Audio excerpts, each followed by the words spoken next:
concept of HADR, high availability and disaster recovery.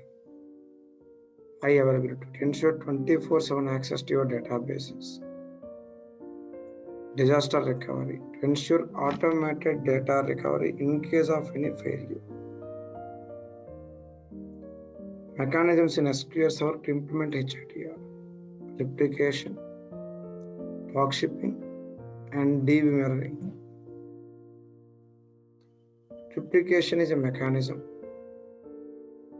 to create online standby copies of the database.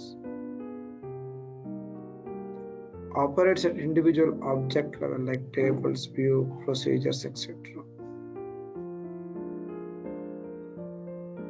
Articles, objects participating in replication,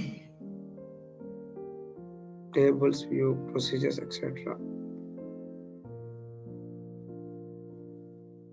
And we have publication, a group of articles from given database source.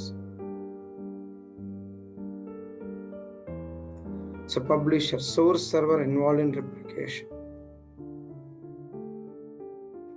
Here it is. The source server involved in replication, publisher.